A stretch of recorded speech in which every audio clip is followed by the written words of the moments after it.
অখিল আৰু লুৰিনে দুটা পইণ্ট নিজৰ ভিতৰত বাছি লৈছে যে উলিয়ালে তই কবি কিয় উলিয়ালে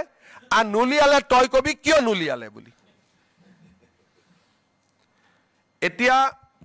এজনে কৈছে যে CIDয়ে ইনকুৱাৰী কৰি দিওঁতে ভিডিঅ' লিংক কৰি দিব লাগে যাতে মানুহে শুনি থাকিব পাৰে মানে পৰামৰ্শ আহিছে তাৰ পিছত সবেই জানে যে পোষ্টমৰ্টেম ৰিপৰ্টটো সৰকাৰে ৰিলিজ কৰিব নোৱাৰে কোৰ্টক দিব কোৰ্টৰ পৰা কোনোবাই চাৰ্টিফাইড কপি লৈ ল'ব পাৰে ইট ইজ এ ৰুল হে লুকাব খুজিছে আকৌ যেতিয়া গ্ৰাউণ্ড অফ এৰেষ্ট যিটো আমি দিবই লাগিব এটো হল আইনৰ ধাৰা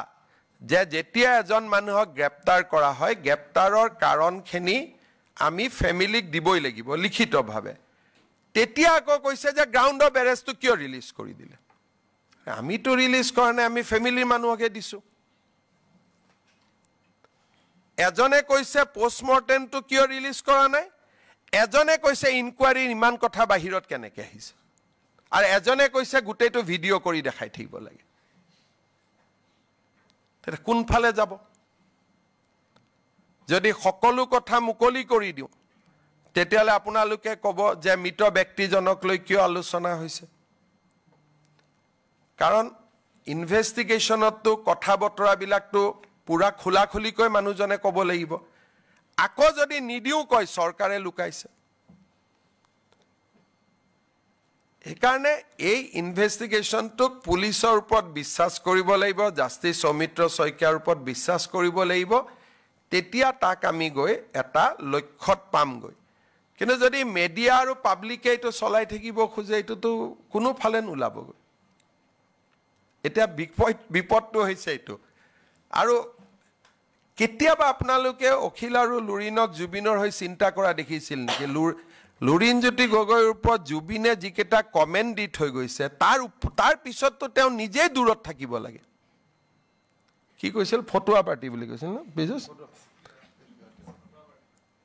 তাৰ পিছত কাৰোবাৰ যদি একদম লাজ নাই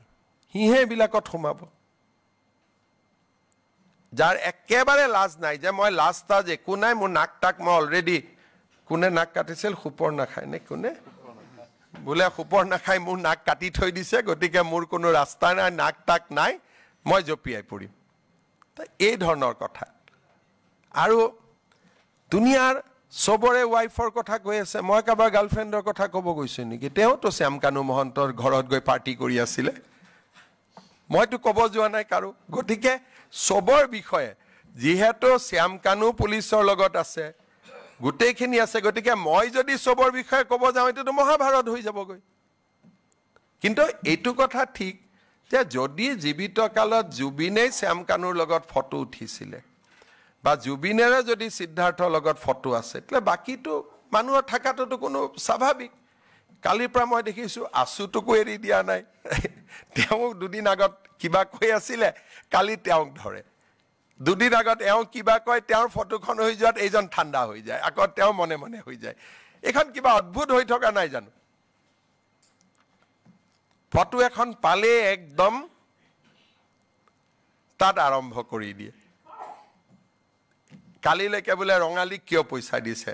আকৌ দুদিন আগলৈকে কৈছিল ৰঙালী কিয় পইচা নিদিব তেওঁলোকে অসমীয়া জাতিৰ হৈ ইমান কাম কৰি আছে তেনেকেতো নহব নহয় গতিকে যিটো কাম আমাৰ দায়িত্ব যে জুবিনৰ মৃত্যু হওক হত্যা হওক কিয় হৈছিল অসমৰ ৰাইজক আমি জনাব লাগে